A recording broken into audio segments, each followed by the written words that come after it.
What are GMOs? How do they work? Are they harmful? Are they going to control our minds? No.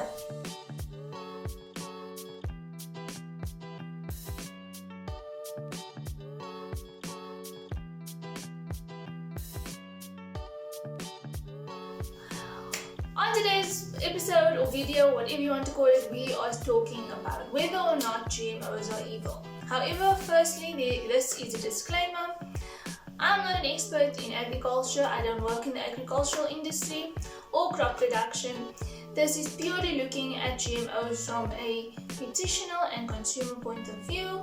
There are thousands among thousands of resources out there regarding GMOs in the agricultural industry, the science behind it, as well as the environmental impact of GMOs.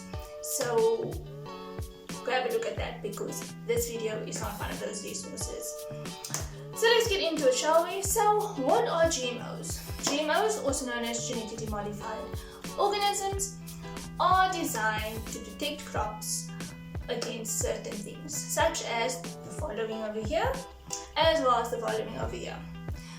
There is no evidence that links GMOs to being nutritionally inadequate compared to organic produce, or harmful, or harmful. However, we are going to break down this video into 3 parts, as we've been doing recently. Firstly, what are GMOs? Secondly, are they harmful? And thirdly, how are they beneficial to us? So let's get into it, shall we? So our first question, what are GMOs? So GMOs are basically genetically modified organisms. They are there to help crops withstand certain changes in the weather. And today we are facing drastic changes in the climate. We have seasons coming, seasons changing later than usual. We have drastic changes in temperature. I mean, look at what's happening in the States right now regarding the fires. That is a key example of climate change. So if we look at what GMOs can do, they can actually protect our crops, especially if we look at our staple foods. Let's use South Africa as an example. Our staple is maize, and many people rely on maize. So if there is a way to protect our maize crop, to make sure that our population still has that resource accessible to them, then GMOs aren't that bad. Going on to our second question, are GMOs harmful? Now, there is no evidence that shows that genetically modified organisms and organically grown produce have any nutritional difference, nor are they harmful to us. So the question should be, why do people think that genetically modified organisms are bad? And it comes down to media, as well as the fact that, like any novel invention out there, as soon as we put financial gain or money into the equation and mass production, people start getting scared. And that's what happened with GMOs. They were created or invented as a tool to benefit people. However, as soon as people saw that they could start making money out of it, that's when things got a bit haywire, if you think about it. That's when we had to think about the implication of having fruits or vegetables out of season and the water consumption. And that's also when people started thinking that if things are genetically modified, is the quality still good? And the answer is yes. There's nothing wrong with the nutritional value of GMO products compared to organically grown products.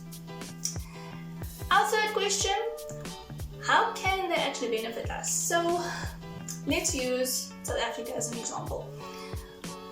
South Africa's, like I said before, our main staple is maize. And so many people rely on maize. It's affordable, it's readily available to a lot of people. And one of the issues in South Africa is food insecurity. Now, food security, the definition being that everyone at all times has access to food, nutritionally adequate food that meets their own dietary requirements and preferences to live a healthy life.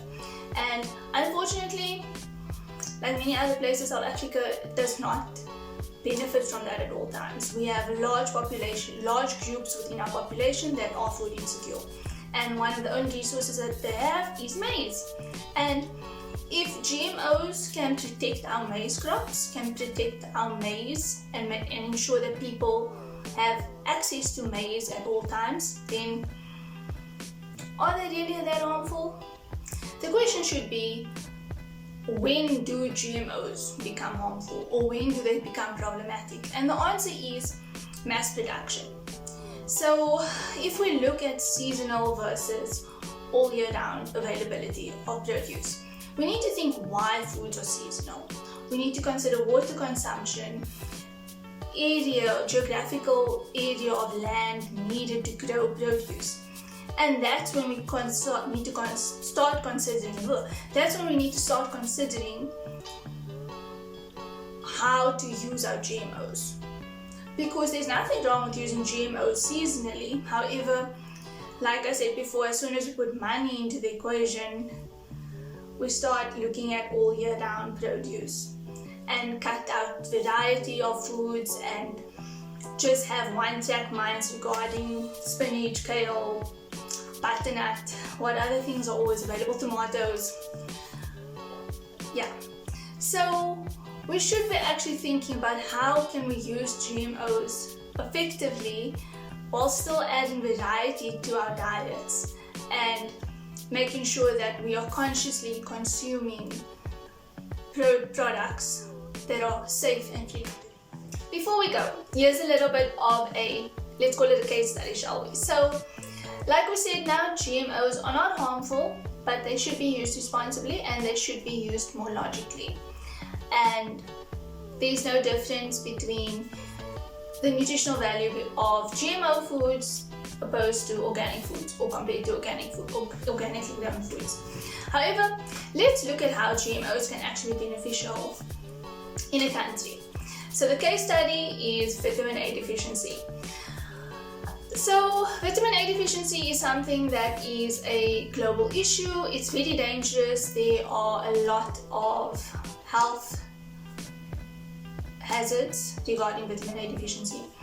One of the foods that's quite high in vitamin A is spinach. And in South Africa, spinach is readily available, it's easy to grow, and it's affordable. And obviously it's high in vitamin A. So, and many people actually like spinach. So if we look at it from that point of view, if there's ever anything that can harm spinach, you want to protect spinach because spinach is so good or is so beneficial to the population. And that's basically the way we should be thinking of GMOs, is that if there is ever a need to protect produce or crops, we need to be thinking about GMOs. It's a silly example, but hopefully it puts it more into perspective for some people, because I fully advocate for seasonal consumption or consuming products seasonally or produce seasonally, but we also need to look at the socio-economic climate of the area as well, and whether organically grown produce and seasonal produce is firstly accessible to everyone and affordable for everyone, opposed to things that are easily accessible to everyone.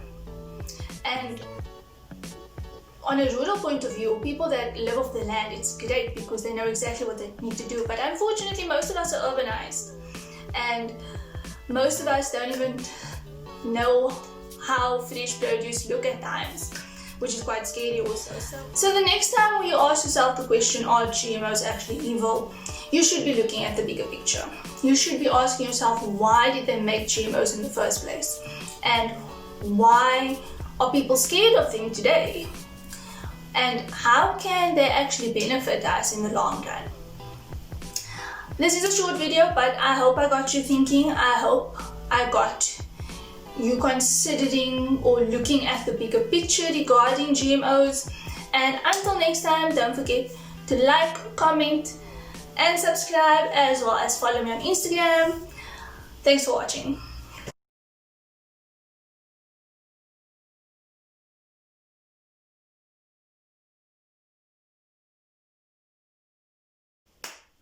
What are GMOs? I need to stop looking. Okay, 1, 2, 3. No. 1, 2, 3, go.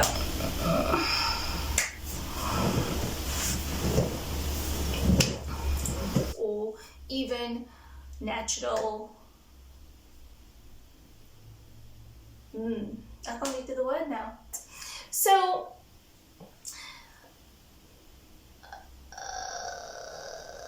I'm gonna freeze a lot. One moment. Mental climate, we are facing completely drastic changes. Quite beneficial. Going on to the second question of... No, going on to the third question. Ugh.